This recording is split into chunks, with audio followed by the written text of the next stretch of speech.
اس لیے دعوے تو کبھی کرنے ہی نہیں چاہیے.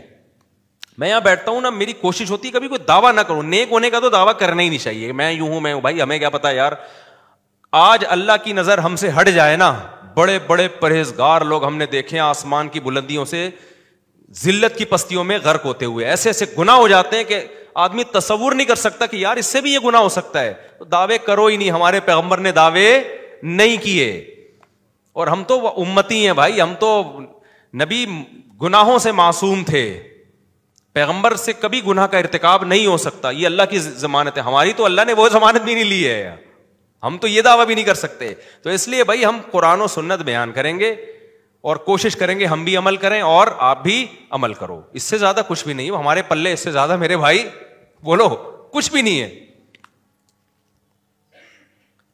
غلطی ہو جائے گی تو بھائی ہم بھی اللہ کی رحمت کے کیا ہیں, محتاج ہیں, وہ معاف کر دے گا تو 100 غلطیاں بھی ہو جائیں بھائی, اگر وہ ہمیں معاف کر دے تو ہم کامیاب ہیں, اور اگر وہ معاف نہ کرے تو پھر ہمارے عمل میں تو اتنی طاقت نہیں ہے.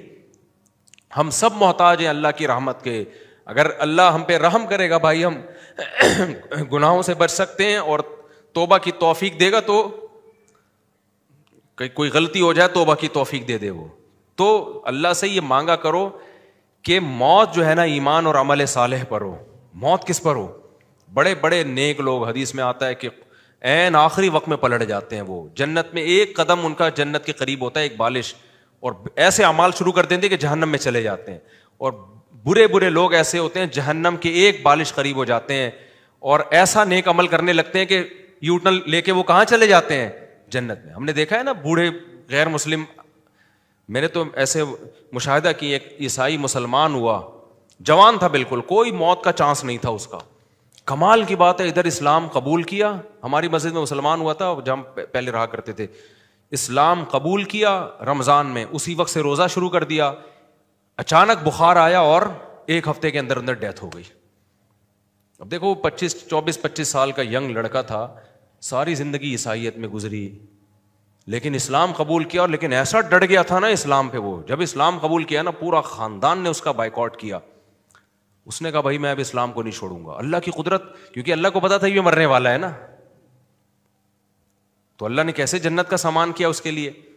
تو بیمار ہو گیا ہاسپٹل میں, بخار بہت شدید تھا اس کا, تو اس نے وصیت کی کہ بھائی میں مسلمان ہو چکا ہوں, میں اگر اس بیماری میں مر گیا تو مجھے عیسائیوں کے قبرستان میں دفن کرنے کی اجازت نہیں ہے, مجھے مسلمانوں کے طریقے سے غسل کفن دیا جائے گا اور مسلمانوں کے قبرستان میں دفن کیا. اس کے شکر ہے رشتہ داروں نے موت کے بعد اس چیز کا خیال کیا. یہاں ایک ہندو ہمارے ہاتھ پہ مسلمان ہوا, اس بیچارے کو ہر وقت فکر تھی کہ میرے بوڑھے ماں باپ مسلمان ہو جائیں. بہت زیادہ بے روزگاری سے جو ہے نا وہ 2-4 ہوا, بڑے مسائل ہو گئے. اللہ نے اس کو ایسا جذبہ دیا, اس کو فکر کی میرے ماں باپ کیا ہو جائیں. وہ سننا نہیں چاہتے تھے اس کی بات, اس کو گھر سے نکالنے کی دھمکیاں. اس کے ابا کو ہو گیا فالج, بہت بوڑھے تھے, فالج ہو گیا, اور بالآخر بیمار ہوتے ہوتے ڈاکٹروں نے کیا کر دیا جواب.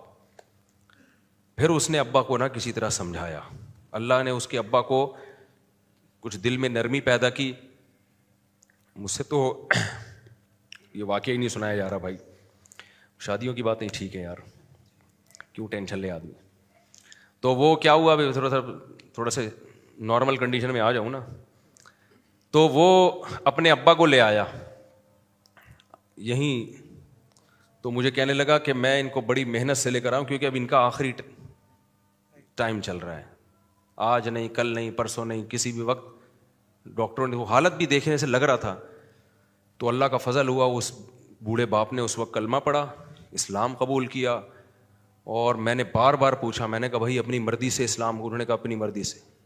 صحیح طرح بولا نہیں جا رہا تھا فالج کی وجہ سے, اور بالآخر انتقال ہو گیا. تھوڑے اطلاع آئی کہ بھائی 2-4 دن بعد انتقال ہو گیا. تو مجھے وہ حدیث یاد آئی کہ ایک بالش انسان جہنم کے قریب پہنچ جاتا ہے, کہ ابھی مرا اور گیا آگ میں, کیسی اللہ کی رحمت کے پلٹ کے کہاں چلا گیا.